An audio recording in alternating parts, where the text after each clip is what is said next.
दोस्तों, इस योजना में मरे हुए व्यक्तियों के परिवार को उनका काम क्रिया करने के लिए पैसा मिलता है और यह पहले या बाद में कभी भी आवेदन किया जा सकता है। तो चलिए शुरू करते हैं। नमस्कार दोस्तों। आज जिस योजना के बारे में बात करने वाले हैं उस योजना का नाम है राष्ट्रीय परिवार लाभ योजना। इसको सिंपल सा तरीका है गूगल पे ढूंढने के लिए।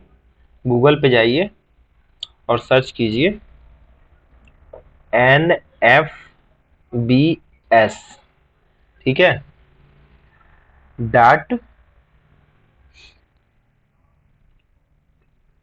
.UPSDC।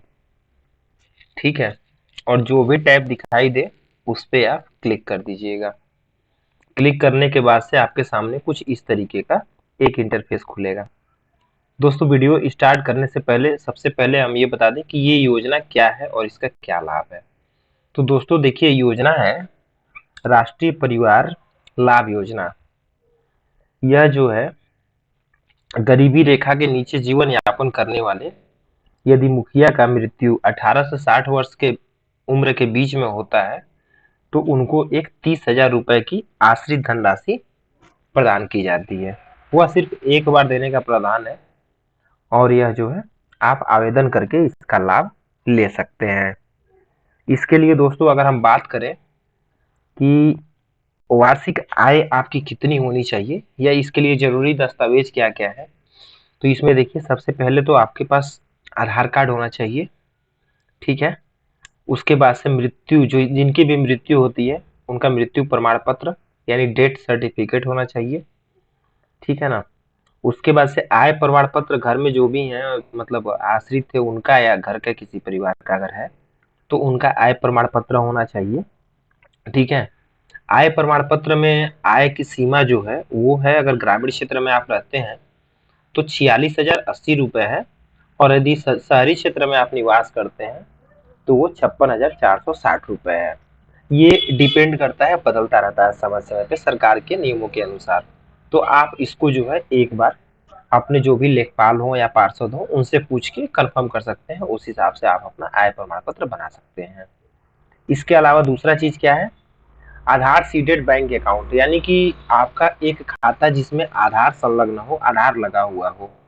ठीक है ना, इसके अलावा जो है जो भी आवेदक है, ठीक है ना, उनका एक फोटो और उनका सिग्नेचर या अंगूठे का निशान लगेगा।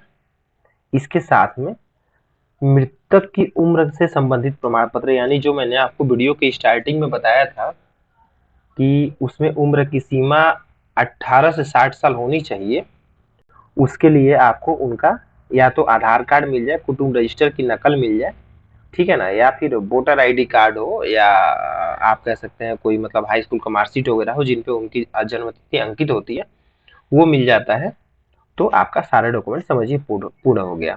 अब हम आते हैं कि इसका आवेदन कैसे करना है। तो जब ये हम होम पेज जो खोले हैं ना, यहाँ पे सर्च करके nfbs.updc.gov.in, तो जो होम पेज खुला है उसमें आप नीचे की तरफ थोड़ा सा आएंगे ऐसे, तो आप देखेंगे यहाँ पर एक ऑप्शन दिया हुआ है नया पंजीकरण या नया आवेदन करने हेतु, तो यहाँ क्लिक करें। तो सबसे पहले हम यहाँ पे क्लिक कर लेंगे। क्लिक करने के बाद से आपके सामने एक नया इंटरफेस कुछ इस तरीके से खुल जाएगा। इसमें आपको अपना जनपद यानी अपने जिले का नाम चयन करना है। आप जिस भी जिले से हैं उस जिले का नाम इसमें डाल सकते हैं। उसके बाद से आपको बताना है कि आप शहरी क्षेत्र से हैं कि ग्रामीण क्षेत्र से हैं, वो डालना है। उसको डालने के बाद जो है अपना विधानसभा चुनना है कि कौन सा विधानसभा आपका लगता है। जो भी विधानसभा होगा उसका आप चयन कर लीजिएगा। उसके बाद से आपको अपनी तहसील चुननी है। तहसील के बाद से पूछा जाएगा आपका विकास खंड, मतलब कौन से क्षेत्र में आप आते हैं। ठीक है ना, अपना विकास खंड चुनना है। उसके बाद से अपने गांव का नाम, इसमें अपने गांव का नाम चूज करना है। गांव का नाम चूज करने के बाद से ग्राम पंचायत और ग्राम दोनों लगभग सेम ही होता है। इसमें से आप देख लीजिएगा आपका कौन सा ग्राम पंचायत है, उस ग्राम पंचायत के अंदर जो भी गांव आता होगा उसका चयन कर दीजिएगा। ठीक है, चयन करने के बाद से जो है आप थोड़ा सा आगे बढ़ेंगे तो यहाँ पे पूछा जा रहा है आवेदक का नाम। यहाँ पे आवेदक का नाम आधार कार्ड के अनुसार घर के उस व्यक्ति का डालिएगा जो अभी जीवित है, न कि मरे हुए व्यक्ति का, ठीक है ना। उसके आगे जाएंगे तो जो भी आप यहाँ पे नाम डाल देंगे ना, उसके आगे उनका लिंग चयन करना है कि वो पुरुष है, स्त्री है या ट्रांसजेंडर है, उसका चयन कीजिएगा। उसके बाद से उनके आधार कार्ड के अनुसार उनका जन्म तिथि जो भी होगा आप उसका चयन कर लीजिएगा। चयन करने के बाद से उनके पिता का नाम डालना है, जो भी XYZ नाम हो वो आप डाल दीजिए। मैं एग्जाम्पल के लिए कुछ भी डाल रहा हूँ। श्रेणी का मतलब है कि आपकी जाति कौन सी है। यहाँ पर आप general, minor, OBC, ST, SC जो भी है आप यहाँ पे डाल सकते हैं। उसका जाति प्रमाण पत्र आपको दिखाना पड़ेगा, नहीं भी है तो कोई दिक्कत नहीं है, चलेगा, लेकिन आपके पास आय प्रमाण पत्र का होना बहुत जरूरी है। उसके बाद से आप यहाँ पर अपना मोबाइल नंबर डालेंगे, जो भी आपका मोबाइल नंबर है वो आप डाल सकते हैं, ठीक है, ठीक है ना। मोबाइल नंबर डालने के बाद से जो है आपको यहाँ से कैप्चा भरना है और उसके बाद से validate mobile number and OTP पे क्लिक कर देना है। जब आप इस पे क्लिक करेंगे तो आपके मोबाइल पर एक OTP आ जाएगा और उस OTP को आप क्या कीजिएगा कि इसमें इंटर कर दीजिएगा। OTP जैसे ही यहाँ डालेंगे, ठीक है ना, उसके बाद से ये फॉर्म आपका फिल हो जाएगा। जैसे ही आपका जो है ये मोबाइल नंबर का OTP वेरीफाई हो जाएगा, उसके बाद से आपके सामने कुछ इस तरीके का एक इंटरफेस खुलेगा आधार वैलिडेशन का, ठीक है ना। आपको यहाँ पे क्या करना है, जो अगला इंटरफेस इस तरीके का खुलेगा ना, ये जो एरिया आप देख रहे हैं इस तरीके का, रुक जाइए थोड़ा सा, इस तरीके का जो एरिया खुलेगा ये वाला, इसमें आपको जो है यहाँ पर आधार नंबर डालना है। आधार नंबर डालने के बाद से फिर कैप्चा कोड डालना है। कैप्चा कोड डाल के validate Aadhaar and submit registration पे क्लिक करना है। जब आप इस पे क्लिक करेंगे तो आपका जो है आधार वेरीफाई हो जाएगा, ठीक है ना। तो आपके स्क्रीन पे एक ऐसा मैसेज शो होगा, you have successfully done your Aadhaar demographic authentication at पारिवारिक लाभ योजना, ठीक है ना। उसके बाद से वेरीफाई आधार OTP पेस्ट, उसके बाद से आपको यहाँ पे एक मैसेज शो होगा, आधार को OTP के आधार पे वेरीफाई करना है। उसके लिए आप जैसे ही आप इस पे क्लिक करेंगे तो आपके आधार वाले नंबर पे एक OTP आएगा, वो OTP आप यहाँ डाल दीजिएगा, ठीक है ना। OTP डालने के बाद से आपको यहाँ कैप्चा डालना है। कैप्चा डालने के बाद से verify Aadhaar and submit application form पे क्लिक कर देना है। क्लिक करने के बाद से जो अगला विंडो आपके सामने खुलेगा वो कुछ इस तरीके से खुल जाएगा, जिसमें आपका आधार नंबर, मोबाइल नंबर, आवेदक का नाम शो होगा और यहाँ पर ना दिया रहेगा प्रिंट रजिस्ट्रेशन स्लिप का ऑप्शन, आप इस पे क्लिक कर देंगे। क्लिक करने के बाद ना, या फिर आप इसका फोटो लेके रख लीजिएगा जानकारी के लिए, ठीक है ना। उसके बाद से आपको शो होगा गो टू लॉगिन पेज का ऑप्शन शो होने लगेगा। आप यहाँ से गो टू लॉगिन पे जाइए या बैक टू रजिस्ट्रेशन फॉर्म पे जाइए, ये आपके ऊपर डिपेंड करता है, ठीक है ना। तो आपको आगे बढ़ना है तो आप इसमें गो टू लॉगिन वाले सेक्शन पे क्लिक कर दीजिएगा ना। जैसे ही आप इस पे क्लिक करेंगे तो आप अगले पेज पे पहुंच जाएंगे, ठीक है ना। वो कुछ इस तरीके का जो शो होता है वो तो प्रिंट देने के लिए है, आप इसको हटा दीजिए, ठीक है। अच्छा, अब क्या होगा जब आप वहां से गो टू लॉगिन पे क्लिक करेंगे ना यहाँ पे, तो ऐसा कुछ इस तरीके का इंटरफेस आपके सामने खुलेगा, ठीक है ना। आप यहाँ पे जो आपका आवेदन क्रमांक मिला हुआ था पिछले वाले में वो डाल दीजिएगा। उसके बाद से ना जो नंबर आपने उसमें डाला हुआ है, जो आधार कार्ड में OTP आया था, वो वाला नंबर फिर से यहाँ पे डाल दीजिएगा। डालने के बाद से यहाँ पे ना जो कैप्चा दिख रहा है इसको डालना है, ठीक है ना। और ये डालने के बाद जो है आप OTP भेजे पे क्लिक करेंगे तो आपके मोबाइल पे एक OTP आएगा, ठीक है ना। OTP डाल के जो है आप आगे कंटिन्यू करेंगे। जब OTP डाल के ना आगे कंटिन्यू करेंगे तो आपके सामने इस तरीके का कुछ इंटरफेस होगा, ठीक है ना, जिसमें अपना OTP डालना रहेगा। OTP डालने के बाद से फिर से कैप्चा भरना रहेगा। कैप्चा भर के लॉगिन पे क्लिक कर देंगे। लॉगिन पे क्लिक करने के बाद जो है आपके सामने जो अगला इंटरफेस खुलने वाला है वो इस तरीके का रहेगा ना। एक डैशबोर्ड शो होगा, ठीक है ना। इसमें कुछ स्टेप्स हैं, जैसे आवेदन करने का, आवेदन संशोधित करने का, मृत्यु प्रमाण पत्र का सत्यापन करने का, जो आपका आय प्रमाण पत्र है उसका सत्यापन करने का, ठीक है ना। उसके बाद से जो भी जरूरी डॉक्यूमेंट्स हैं इसके उसका फोटो अपलोड करने का। उसके बाद से आप आवेदन जो भी किए हैं ना उसका सारा डिटेल्स एक बार चेक करने के लिए आप उसको प्रिंट कर सकते हैं और दोबारा से उसको सबमिट करना रहेगा। तो फाइनल लाख एप्लीकेशन फॉर्म पे सबमिट करना है, फिर फाइनल प्रिंट निकालना है। इतना तो आप लोग जानते होंगे, आप लोग वीडियो छोड़ के जा सकते हैं, प्रोसीड कीजिए। दिक्कत आएगा तो देख लीजिएगा, बाकी वीडियो लंबी है, आप इसको एक बार पूरा देख लीजिए तो ज़्यादा सही रहेगा, कोई दिक्कत नहीं आएगा ना। तो आपने पहला स्टेप अपना पंजीकरण कर दिया। पंजीकरण करने के बाद से ना आधार वेरीफाई कर दिया, ठीक है। आधार वेरीफाई करने के बाद से तीसरा स्टेप होता है आवेदन का, ठीक है ना। कुल 7 प्रोसेस है, तो आपको आवेदन पे जाना है अब तीसरा स्टेप, ठीक है ना। आवेदन के लिए वही जो मैं बताया था कि आपको लॉगिन करना है। यहाँ से ये जो दिख रहा है ना आपको पंजीकरण आवेदक लॉगिन, इसमें आप लॉगिन कर लेंगे। लॉगिन करने के बाद से ना आपको इस तरीके का स्टेप शो होगा, ठीक है। आपको इसमें आगे बढ़ना है, अभी कुछ नहीं करना है, ये आपका पहले का डिटेल्स सारा यहाँ पे दिखा देगा। जब आप आगे बढ़ेंगे तो कुछ इस तरीके का आपसे डिटेल्स दिखाया जाएगा, ठीक है ना। जो पहला स्टेप है ये है, आपके बैंक का डिटेल्स होगा यहाँ पे, अगर नहीं है तो आप इसमें भरिएगा, ठीक है ना। अपना बैंक का कौन सा जिले में बैंक पड़ता है, जनपद, ठीक है। बैंक का नाम डालना है, बैंक का IFSC कोड डालना है, ठीक है। बैंक शाखा का नाम, कौन से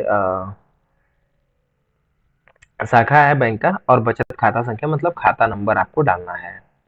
डालने के बाद से नीचे पूछा जाएगा मृत्यु का विवरण, मृतक का विवरण, यानी जो व्यक्ति मरे हैं उनका विवरण डालना है। यहाँ पे आपको मृत्यु का कारण डालना है। उसके बाद से मृतक का व्यवसाय क्या था, वो खेती करते थे, कुछ करते थे, जो भी वो डालना है आपको। आवेदक का मुखिया से संबंध, मतलब जो आवेदन आप कर रहा है अभी के समय में, वो जो है मृतक के क्या लगते हैं उसको यहाँ पे दर्शाना है। पिता है, भाई हैं, जो भी है उनको दिखाना है ना। मृतक की उम्र से संबंधित प्रमाण पत्र, इसमें मैंने आपको बताया था आधार कार्ड हो गया, हाई स्कूल का मार्कशीट हो गया, या कुटुंब रजिस्टर का नकल हो गया, तो आप उसको दिखा सकते हैं ना।